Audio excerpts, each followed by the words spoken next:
জাতীয় বিশ্ববিদ্যালয়ের অনলাইন ক্লাসে সবাইকে স্বাগতম। করোনাকালীন শিক্ষা কার্যক্রম চলমান রাখার স্বার্থে জাতীয় বিশ্ববিদ্যালয়ের উদ্যোগে অনলাইন ক্লাসে সংযুক্ত হতে পেরে আমি আনন্দিত। সবাইকে স্বাস্থ্যবিধি মেনে চলার আহ্বান জানাচ্ছি। সুপ্রিয় শিক্ষার্থীবৃন্দ, গণিত বিভাগের মাস্টার্স শেষ পর্বের অ্যাডভান্স নাম্বার থিওরি কোর্সটি নিয়ে আলোচনা করার জন্য উপস্থিত আছি আমি আব্দুল আওয়াল, সহযোগী অধ্যাপক, গণিত বিভাগ, সরকারি তোলারাম কলেজ, নারায়ণগঞ্জ। সুপ্রিয় শিক্ষার্থীবৃন্দ, আজকে আমাদের শেষ লেকচার অর্থাৎ লেকচার নাম্বার 15। আমরা চ্যাপ্টার 7 থেকে লেকচার 15 আলোচনা করেছি।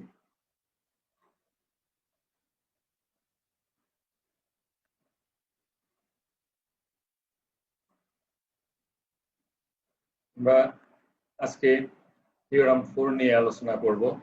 আমাদের এই উপরের অংশটুকু গত ক্লাসে আলোচনা হয়েছে। থিওরাম 4 এর স্টেটমেন্টটা হলো the norm of unity is plus minus 1. The norm of unity is plus minus 1 and every number whose norm is plus minus 1 is a unity.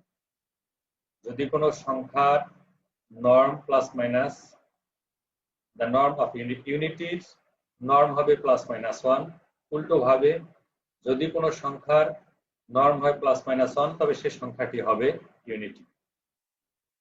or alpha belongs to Q of root m is a unity if and only if norm of alpha equal to plus minus 1. Suppose এখন আমরা একটি ধরব, অন্যটি প্রমাণ করব। Suppose alpha is a unity, then alpha divides 1. তাহলে alpha দ্বারা যদি 1 কে ভাগ করলে বিভাজ্য হয়, তাহলে আমরা ধরলাম ভাগফলটা beta, 1 by alpha equal to beta, বজ্রগুণন করে পাবো alpha beta equal to 1. এখন আলফা এর কনজুগেট ইকুয়াল টু 1 এর conjugate equal to alpha beta এর কনজুগেট, 1 এর কনজুগেট 1 আর আলফা বিটা এর কনজুগেটকে আমরা লিখতে পারি আলফা এর কনজুগেট ইনটু বিটা এর কনজুগেট। এটাকে আমরা দিলাম ইকুয়েশন নাম্বার 2। এখন norm of alpha into norm of beta, norm of alpha equal to হলো আলফা ইনটু আলফা এর conjugate, norm of beta beta into beta এর conjugate.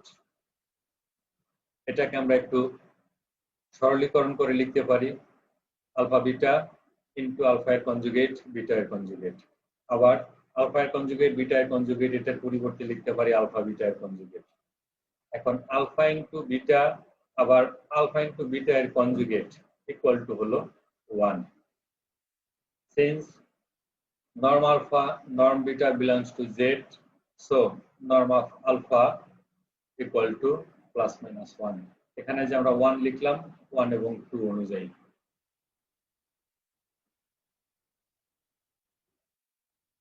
Next, suppose that norm of alpha equal to plus minus 1, অর্থাৎ norm of alpha equal to plus 1 অথবা minus 1। আমরা প্রমাণ করব আলফাটা একটি unit. norm of alpha equal to alpha into alpha conjugate equal to 1 অথবা alpha এবং আলফার conjugate গুণফল ইকুয়াল টু হবে -1। বাইরেরটা ঠিক রইল, ডানেরটাকে আমরা লিখলাম এই যে -1 উভয় পক্ষকে মাইনাস দ্বারা গুণ করলাম এবং মাইনাসটা মাইনাস আলফার কনজুগেটের সাথে আনলাম -2। তাহলে আলফার conjugate equal to 1 by alpha এবং মাইনাস আলফার conjugate 1 by alpha. In both cases alpha divides 1। এই যে আলফার কনজুগেট নিলে তখনও আমরা 1 দ্বারা আলফা দ্বারা 1 বিভাজ্য, এখানেও পাই 1 দ্বারা 1 আলফা দ্বারা বিভাজ্য। In both cases alpha divides 1, সুতরাং alpha is a unit. Problem 2, find all the unities of Q of root m. Q of root m এই কোয়াড্রেটিক ফিল্ডের সমস্ত ইউনিটিস গুলো আমাদেরকে বের করতে হবে। Let alpha equal to a plus b root 2 be a unity of Q of root 2. Then norm of alpha equal to plus minus 1, ইতিপূর্বেই আমরা এই থিওরামটি প্রমাণ করেছি।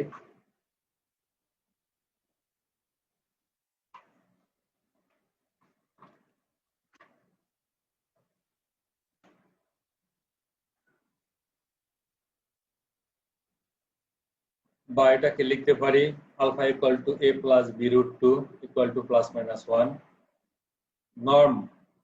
নর্ম অফ আলফা, এটা আমরা নর্মের ডেফিনেশনের সময় উল্লেখ করেছি, a square minus b square m, a square minus b square m, এখানে m ইকুয়াল টু 2, এটুকু তোমরা খেয়াল রাখবে, যেটা নর্মের ডেফিনেশনেই আছে, প্লাস মাইনাস 1। তার মানে a square minus 2b square equal to plus 1 and a square minus 2b square equal to minus 1। আমরা দিলাম সমীকরণ 1 এবং 2। সমীকরণ 1 এর a এবং b এর যে মানের গুলো এই সমীকরণটি সিদ্ধ হয় সেগুলো হলো a এর মান 1, b এর মান 0, সমীকরণটি সিদ্ধ হবে, অথবা a এর মান -1, b এর মান 0, সমীকরণটি সিদ্ধ হবে। তাহলে আমরা সমীকরণ 1 এর জন্য পাবো a equal to 1, b equal to 0, অথবা a equal to -1, b equal to 0। সমীকরণ 2 যদি আমরা স্যাটিসফাই করতে চাই তবে a equal to 1, b equal to 1। দেখো a এর পরিবর্তে যদি আমরা 1 বসাই, b এর পরিবর্তে 1, তবে 1 - 2 ইকুয়াল টু -1। তাহলে a equal to 1, b equal to 1 equation 2 K satisfy করে। একইভাবে a equal to 1, b equal to -1, অথবা a equal to -1, b equal to 1, অথবা a equal to -1, b equal to -1, প্রতিটি মানই ইকুয়েশন 2 কে satisfy করে। Thus the unities of q of root 2 are 1, -1, 1 plus root 2, কারণ a এর b এর মান আমরা বসিয়েছি, 1 plus root 2, 1 minus root 2, -1 plus root 2, -1 minus root 2। এই সংখ্যাগুলোকে আমরা লিখতে পারি plus minus 1, plus minus 1 plus root 2, plus minus 1 minus root 2। তাহলে এই হলো আমাদের q of root 2 এর ইউনিটিস গুলো। এখন আরো কোনো ইউনিটিস আছে কিনা সেটা আমরা বের করব। Let alpha equal to 1 plus root 2, then alpha inverse equal to 1 by alpha. এখন 1 by alpha, alpha equal to 1 plus root 2, নিচে হলো 1 প্লাস রুট 2। যদি হর এবং লবকে আমরা 1 মাইনাস রুট 2 দ্বারা গুণ করি এবং সমাধান করি তাহলে আমরা পাবো রেজাল্টটা -1 plus root 2। and norm of alpha equal to alpha into alpha এর কনজুগেট। তাহলে আলফা হলো 1 প্লাস রুট 2, আলফা এর কনজুগেট 1 মাইনাস রুট 2। তাহলে 1 plus root 2 into 1 minus root 2 গুণ করলে আমরা পাবো 1 মাইনাস 2 ইকুয়াল টু হলো -1। নাও epsilon to the power 0 equal to 1 plus root 2 to the power 0 equal to 1. সুতরাং norm of epsilon to the power 0 equal to a square minus, এখানে 1 plus root equal to 1, 1 কে আমরা লিখতে পারি 1 plus 0 root 2। তাহলে a এর মান 1, b এর মান 0। খেয়াল করো, epsilon to the power 0 equal to হলো 1, epsilon to the power 0 equal to হলো 1, 1 মানে হলো 1 plus 0 root 2, তাহলে a এর মান 1, b এর মান 0। সুতরাং norm of epsilon to the power 0 equal to a square minus b square m, 0 equal to হলো 1। epsilon to the power 1 equal to 1 plus root 2। সুতরাং norm of epsilon equal to a square minus b square, b হইলো 1, m হইলো 2, a square minus b square m, calculation করলে পাবো আমরা -1। অনুরূপ ভাবে epsilon square, এটা হোল স্কয়ার, যদি আমরা এটাকে সিম্পলিফাই করি 3 plus 2 root 2 আসবে। সুতরাং norm of epsilon square equal to 3 square minus 2 into 2 square b square, result পাবো আমরা 1। এভাবে যদি আমরা epsilon to the power 4 এর নরম বের করি তাহলে হয়তো পাবো +1 অথবা -1, +1 অথবা -1। Thus we see that if epsilon equal to 1 plus root 2, then epsilon to the power n, where n equal to 0, 1, 2, 3 etc. are unities of q of root 2। কারণ আমরা জানি norm of epsilon বা norm of epsilon square, norm of epsilon cube +1 অথবা -1 হলে সেগুলো unities. সুতরাং আমরা epsilon to the power n যদি নেই তাহলে আমরা n এর মান 0, 1, 2 যে কোনো সংখ্যার জন্য হয়তো +1 পাবো অথবা -1 পাবো। We can show that plus minus epsilon to the power n are unities of q of root n. তাহলে এখানে আমরা epsilon to the power n পেলাম। যদি আমরা minus epsilon square minus epsilon cube এর মানগুলো নেই তাহলে আমরা হয়তো +1 অথবা -1 পাবো। সুতরাং আমরা দেখলাম যে যখন আমরা epsilon equal to 1 plus root 2 বসাই তখন আমরা যে ইউনিটিস গুলো পাই সেগুলো হলো epsilon to the power n অথবা minus epsilon to the power n। Also epsilon to the power -1 equal to 1 by epsilon, এটাকে ক্যালকুলেশন করলে পাই আমরা -1 plus root over -2 অর্থাৎ epsilon বার। এখন norm of epsilon inverse বা to the power -1 equal to norm of epsilon। norm of epsilon equal to norm of epsilon এর conjugate. তাহলে epsilon এর conjugate into epsilon এর কনজুগেটের কনজুগেট, তার মানে হলো epsilon এর কনজুগেট ইনটু epsilon, তার মানে হলো √2 - 1 ইনটু √2 + 1 ইকুয়াল টু হবে 1।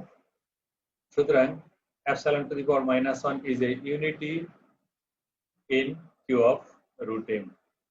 একইভাবে in the same manner we can show that আমরা যদি সামনের দিকে অগ্রসর হই এভাবে তাহলে আমরা দেখাতে পারবো যে plus minus epsilon to the power n are unities of q of root m where n equal to 0, 1, 2, 3 etc. Now we shall show that there are no more unities of q of root m। তাহলে q of root m এর অন্য কোনো আর unities নাই, এটা আমরা এখন প্রমাণ করব। For this purpose we shall show that there is no unity between 1 and epsilon। তাহলে এখানে আমরা যে ইউনিটিস গুলো পেয়েছিলাম +-1 +-1 plus √2 +-1 - √2 এই মানগুলোর জন্য, তাহলে আমরা এখন প্রমাণ করব 1 এবং epsilon এর মাঝে অন্য কোনো ইউনিটিস নাই। এটা ব্যতিরিক্ত প্রমাণ পদ্ধতিতে আমরা প্রমাণ করব। if possible let x plus y √2 is a unity such that, তাহলে আমরা ধরে নিলাম যদি সম্ভব হয় আমরা ধরে নিলাম x plus y √2 ইউনিটি এরকমের একটি ইউনিটিস আছে যেটি 1 এর চাইতে বড় এবং 1 plus √2 এর চাইতে ছোট। এটাকে দিলাম আমরা সমীকরণ নাম্বার 1।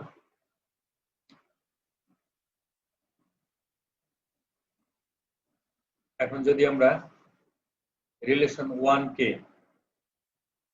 উল্টাই তাহলে আমরা পাবো 1, এটাকে যদি আমরা উল্টাই তাহলে 1 ই পাবো। x plus y √2 এটা হবে 1 divided by x plus y √2, এখানে হবে 1 divided by 1 plus √2। তখন এই রিলেশন গুলো বা ইনইকুয়ালিটিস গুলো লেস দেন হয়ে যাবে গ্রেটার দেন। সুতরাং আমরা পাবো 1 is greater than 1 divided by, এই প্রথম দুটি নিয়ে একটি রিলেশন তৈরি করলাম এবং তৃতীয়টি নিয়ে আরেকটি রিলেশন তৈরি করলাম। তাহলে 1 divided by x plus y √2 is greater than 1 divided by 1 plus √2। হর এবং লবকে 1 minus √2 বা √2 - 1 দ্বারা আমরা গুণ করলাম, গুণ করলে যেটা পাই সেটা হলো √2 - 1। এখন √2 - 1 1 এর চাইতে বড়, কারণ √2 1 পয়েন্ট সামথিং -1 এটা পজিটিভ হবে, কাজে এটা -1 এর চাইতে বড়। সুতরাং আমরা যে রিলেশন গুলো পেলাম সেগুলো হলো 1 is greater than 1 divided by x plus y √2 এবং অন্যটি পেলাম 1 divided by x plus √2 is greater than -1। অর্থাৎ 1 divided by x plus y √2 +1 থেকে ছোট এবং -1 থেকে বড়। এই রিলেশনটাকে আমরা দিলাম equation number 4। Now norm of x plus y √2 equal to 1 by definition of unity। তাহলে ইউনিটি ডেফিনিশন, এটা যদি আমাদের ইউনিটি হয় তবে norm of unity equal to হবে 1। এখন নর্মের ডেফিনিশনটা হলো norm of alpha equal to alpha into alpha এর conjugate. as x plus y root 2 এটি যদি আলফা হয় তবে আলফা এবং আলফা এর কনজুগেট ইকুয়াল টু হবে 1 তাহলে x plus y root 2 এর কনজুগেট মানে হলো x minus y root 2 এখন a plus b into a minus b না সরি এই সূত্র না তাহলে x minus y root 2 equal to 1 divided by x plus y root 2 এটাকে আমরা ডান পাশে নিয়ে আসলাম রিলেশন 1 এ যেটা দেয়া আছে সেটা হলো 1 divided by x plus y root 2 এটা প্লাস 1 এর চাইতে ছোট মাইনাস 1 এর চাইতে বড় সুতরাং আমরা লিখতে পারি x minus y root 2 এটিও মাইনাস 1 এর চাইতে বড় এবং প্লাস 1 এর চাইতে ছোট এটাকে আমরা দিলাম ইকুয়েশন নাম্বার 3 এখন যদি আমরা 1 এবং 3 দুটাকে অ্যাড করি তাহলে 1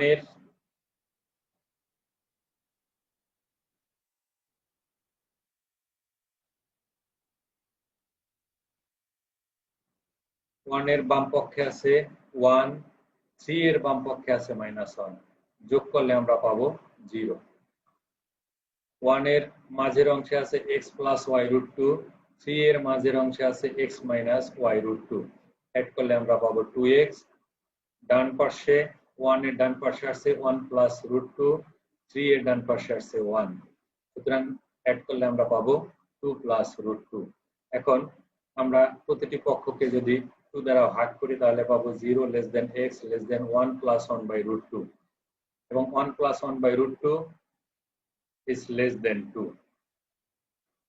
যেহেতু x টা একটি পূর্ণ সংখ্যা এবং সেটি 1 এর চাইতে বড় 2 এর চাইতে ছোট সুতরাং x equal to হবে 1 কাজে আমরা লিখতে পারি x equal to 1 since x belongs to z বা x টা পূর্ণ সংখ্যা এখন এই x এর মানটি যদি আমরা 1 এ বসাই তাহলে পাবো 1 less than 1 plus y root 2 less than 1 plus root 2 প্রতিটি পক্ষ থেকে যদি আমরা 1 মাইনাস করি তাহলে লিখতে পারি 0 less than y root 2 less than root 2 উভয় পক্ষকে যদি প্রতিটি পক্ষকে যদি আমরা root 2 দ্বারা ভাগ করি তাহলে পাবো 0 less than y less than 1 এর অর্থ হলো y টি 0 এর চাইতে বড় 1 এর চাইতে ছোট কিন্তু আমরা জানি y টি পূর্ণ সংখ্যা which is a contradiction since y belongs to z thus there is no unity of the form x plus y root 2 hence plus minus epsilon to the power plus minus n are unities of q of root 2 where epsilon equal to 1 plus root 2 কাজেই আমরা q of root 2 এর যতগুলো unities পাই সেগুলো হলো plus minus epsilon to the power plus minus n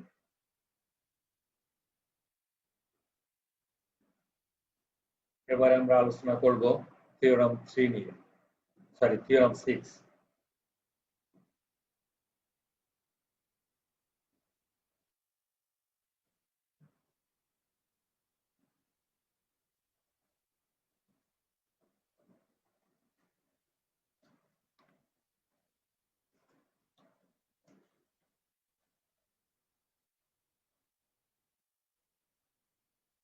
theorem 6 এর স্টেটমেন্টটা হলো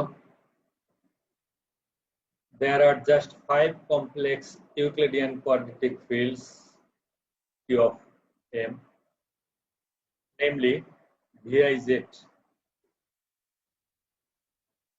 এর অর্থ হলো namely বা যথা বা যেমন the fields in which M equal to -1 -2 -3 -7 and -11 M এর এই মানগুলো জন্য আমরা পাঁচটি কমপ্লেক্স কোয়াড্রেটিক ফিল্ড পাবো we know that if alpha beta is not equal to 0 be the quadratic integer then q of root m will be an Euclidean field if there exists a quadratic integer lambda such that norm of alpha by beta minus lambda এর পরম মান less than 1 এটা আমরা নরমের ডেফিনিশনের quadratic ফিল্ডের ডেফিনিশনের নিচে এই শর্তটি উল্লেখ করেছিলাম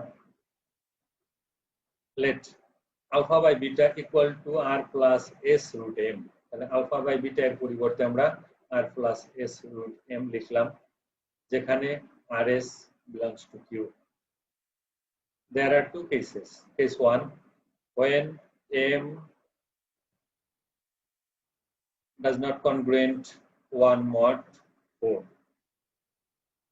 Then there exists a quadratic integer lambda equal to x plus y root m, where x, y are rational integers very near to r and s respectively. আমাদের alpha by beta equal to আমরা ধরলাম r plus s root m এবং lambda equal to ধরলাম x plus y root m, যেখানে r টা s এর খুবই নিকটবর্তী এবং s টি y এর খুবই নিকটবর্তী। সুতরাং r minus x এর পরম মান এটা অত্যন্ত ক্ষুদ্র হবে এবং আমরা ধরে নিলাম সেটা হাফের চাইতে ছোট, এবং s minus y এর পরম মানটা হাফ বা তার চাইতে ছোট। এই রিলেশনটাকে আমরা দিলাম 2. Now lambda equal to x plus y root m belongs to z of omega, and norm of alpha by beta minus lambda এর পরম মান equal to norm of alpha by beta এর মান বসালাম এবং lambda এর মান বসালাম। এটাকে আবার আমরা r minus s একটু সিম্পলিফাই করে r minus x plus s minus y into root m আকারে লিখলাম। এখন নর্মের ডেফিনেশনটা হলো a square minus b square m। নর্মের ডেফিনেশন থেকে আমরা পেয়েছি, তাহলে norm of r minus x কে যদি আমরা a মনে করি, s minus y কে যদি b মনে করি root m, তাহলে norm of a plus b root m equal to a square plus b square a square plus b square m।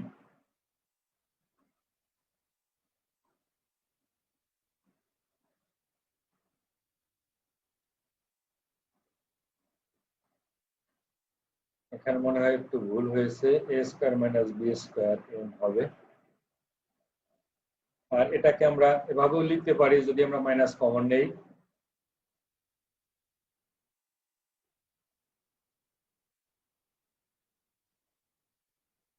বা norm of alpha by beta minus gamma এর পরম মান less than r minus x whole square.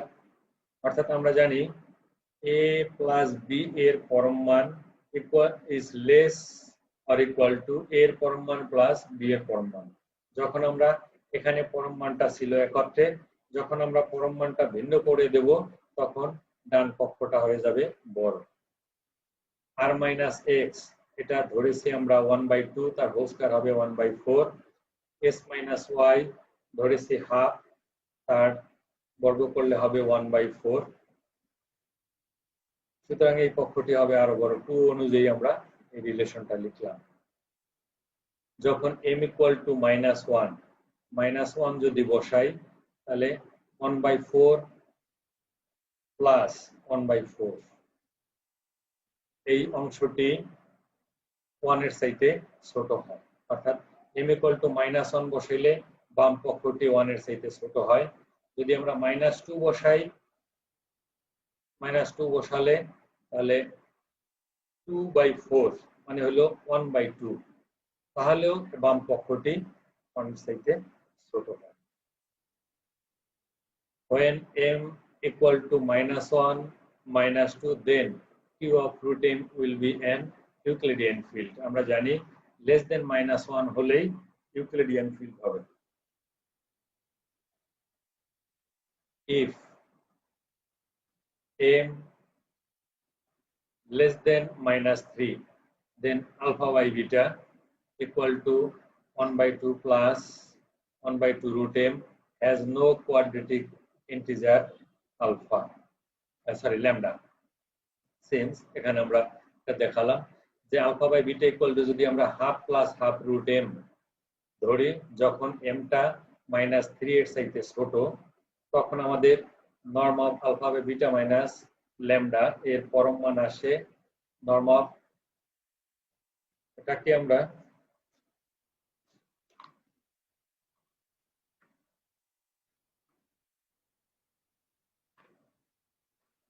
Alpha by alpha by beta এর মান minus lambda এর মান x plus y root m, এটি এখানে বসালাম, বসিয়ে তারপরে সমাধান করে আমরা একটি পাবো।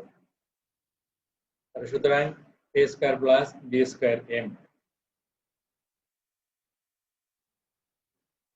যেহেতু আমরা পরম মান নিয়েছি, ইজ গ্রেটার দেন, এই মানটি হবে 1/4 প্লাস m/4। m এর পরিবর্তে যদি আমরা -3 বসাই, m less than -3 implies -m greater than 3। পরম মান যদি নেই m greater than 3, তাহলে m এর পরিবর্তে যদি আমরা 3 বসাই, 3 বসাইলে 3/4, তো ক্যালকুলেশন করো 1/4 আর হবে m টা 3 এর চাইতে বড়, মানে হলো 4 যদি আমরা বসাই তাহলে 4/4 ইকুয়াল টু হবে 1, তাহলে 1 প্লাস 1/4 সংখ্যাটি হয় 1 এর চাইতে বড়। সুতরাং যখন m লেস দেন -3 এবং alpha by beta equal to half plus half root m, তখন আমরা এত has no quadratic integer lambda, এরকম কোন সংখ্যা আমরা কোয়াড্রেটিক ইন্টিজার ল্যামডা পাবো না, যেহেতু এটা 1 এর চাইতে বড়।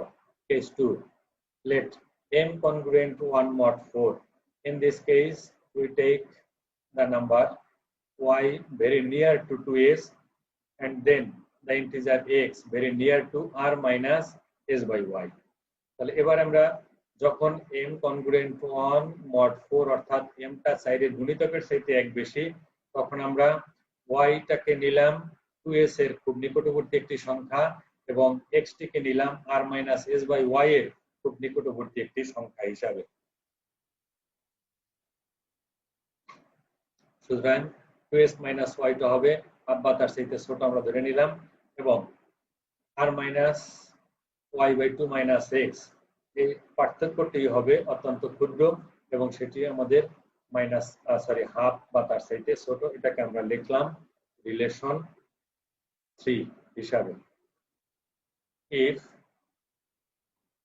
gamma equal to x plus y omega, তার মানে x plus y ওমেগা এর পরিবর্তে 1 plus root m by 2,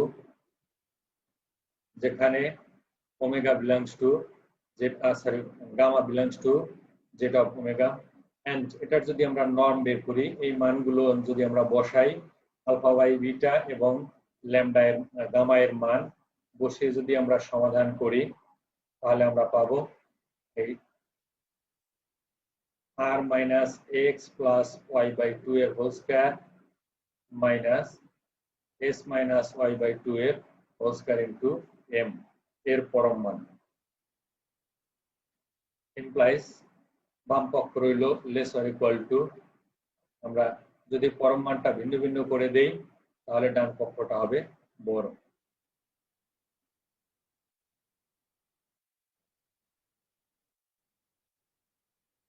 এখানে এইটা ঠিক আছে, তোমাদেরকে আমি একটু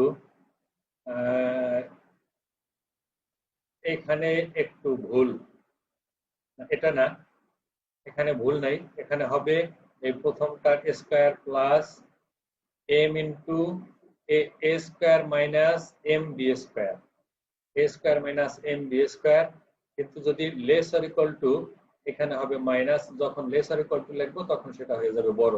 আর এটা হলো ভিন্ন ভিন্ন, এখানে মাঝে একটা লাইন কিন্তু আছে, a square minus m b square এর পরম মান, ওইটা যখন আমরা ভিন্ন ভিন্ন পরম মান দেব তখন সেই সাইডটি হয়ে যাবে বড়। এখানে একটু ভুল আছে আমাদের, এটা তোমরা একটু সংশোধন করে নেবে, এবং এখানেও একটু ভুল আছে, এই ভুলটাও তোমরা সংশোধন করে নিবে। এখানে হবে এইখানে হবে মাইনাস, কিন্তু যখন আমরা লেস অর ইকুয়াল টু লিখবো তখন সেটা ঠিক আছে।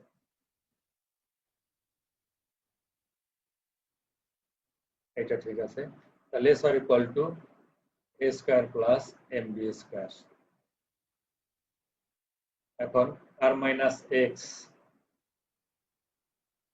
মাইনাস y বাই 2 এটার আমরা মান ধরেছি যে r minus x minus y by 2 less than 1 by 2 এবং 2s minus y less than 1 by 2 এই মানগুলো আমরা এখানে বসাবো।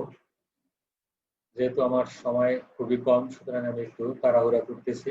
এই সিম্পল ক্যালকুলেশনটুকু মনে হয় তোমরা পারবে। একটা হলো 1 by 2 এবং অন্যটি হলো m into 1 by 4 এর হোল স্কয়ার। এখানে আমরা ডান পাশে এটা দিলাম। এখন যদি আমরা m এর পরিবর্তে -3 বসাই তাহলে আসে 3 by 16। টোটালটার যোগফল 1 এর চাইতে ছোট, -7 বসাইলেও ছোট হবে, -11 বসালেও ছোট হবে। সুতরাং when m equal to -3, -7, -11, then q of root m will be an Euclidean field. In both cases, m is negative, so root m is complex. If m less or equal to -15, then এত has no any quadratic integer। তো একই রকম আমরা যে উপরে যেটা প্রমাণ করলাম যে যখন m এর মানটা -15 এর চাইতে ছোট হবে তখন আমরা কোয়াড্রেটিক ইন্টিজারের কোন কোয়াড্রেটিক ইন্টিজার পাবো না। যেখানে এটা প্রমাণটা দেখানো হয়েছে because এত is greater than 1 হয়। Thus there are just 5 complex Euclidean fields এবং সেগুলো হলো -1, -2, -3, -7 এবং -11।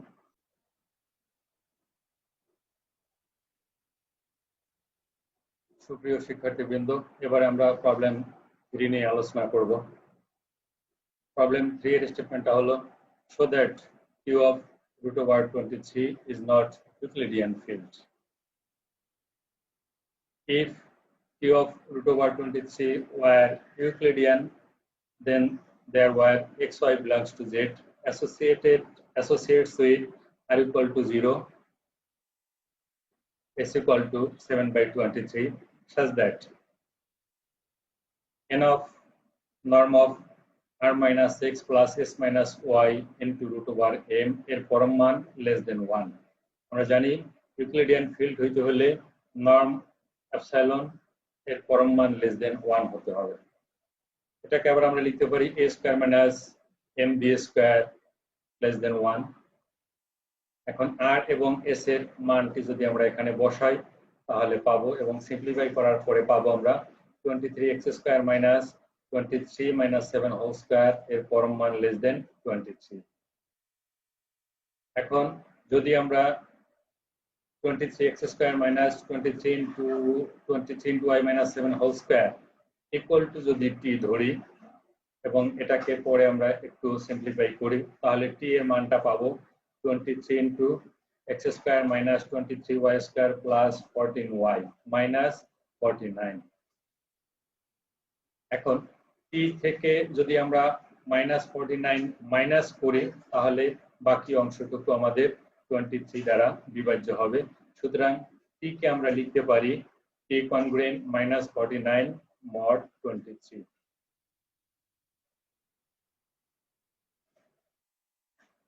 কে আবার যদি আমরা 23 দ্বারা ভাগ করি তাহলে অবশিষ্ট থাকে -3।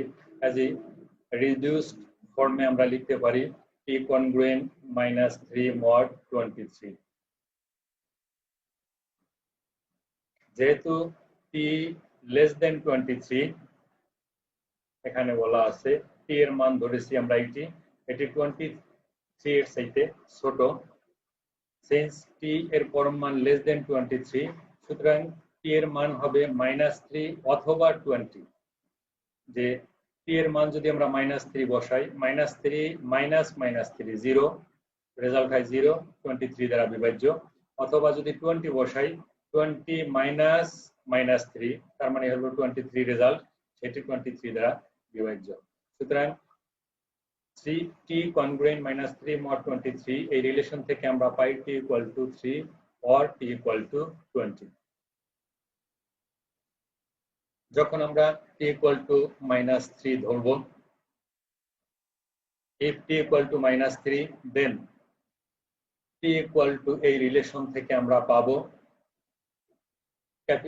স্মল x ইকুয়াল টু যদি আমরা ক্যাপিটাল X ধরি এবং 23y - 7 ইকুয়াল টু যদি y ধরি তাহলে আমাদের p এর মানটি আসে 23x square minus y square. If 3 divides x and 3 divides y, then 9 divides x square and 9 divides y square. So 9 divides t.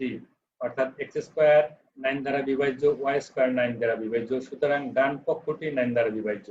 তার মানে হলো 9 দ্বারা t বিভাজ্য।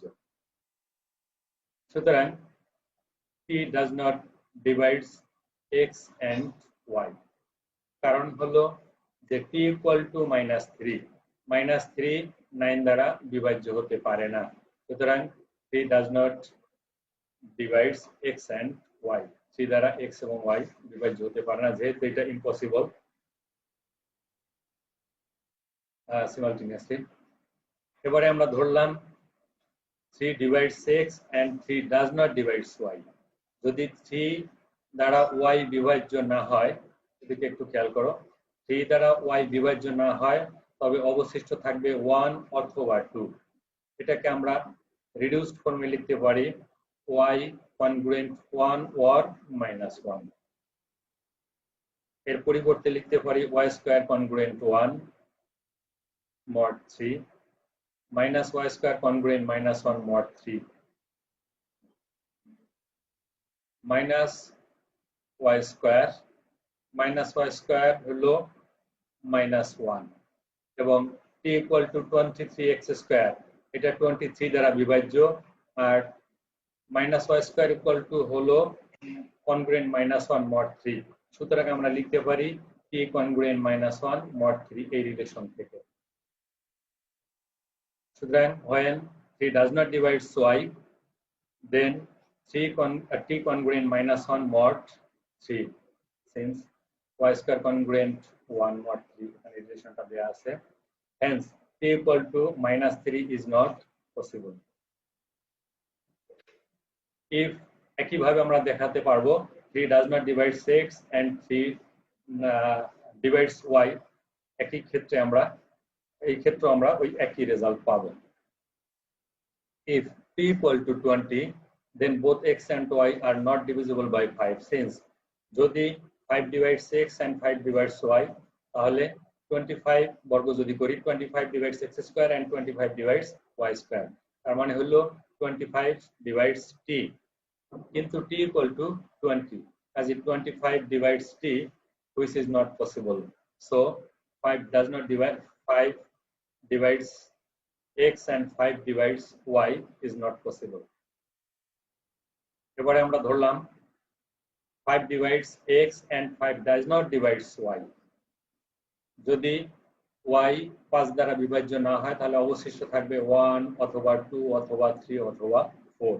এটাকে আমরা আবার লিখতে পারি y congruent 1 2 -1 -2 অথবা y square congruent 1 or 4। তার মানে t congruent একইভাবে আগের অঙ্কটার মতো, আগের 1 এর মতো t congruent 1 or -1 mod 5। সুতরাং যেহেতু 5 does not divide y, then t congruent +-1 mod 5, because y square congruent +-1, +1 অথবা -1 y square।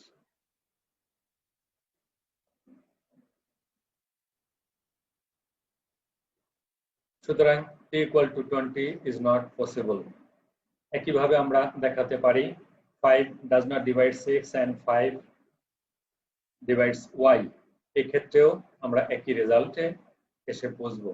hence q of √23 is not Euclidean, যেহেতু ইউক্লিডিয়ানের শর্ত সিদ্ধ করে না, সুতরাং আমরা বলতে পারি q of √23 is not Euclidean। সুপ্রিয় শিক্ষার্থীবৃন্দ, আমাদের অ্যাডভান্স থিওরি অফ নাম্বারস কোর্সের 15টি লেকচারের এখানেই সমাপ্তি। তোমরা আশা রাখি আমার লেকচারগুলো যদি একটু মনোযোগের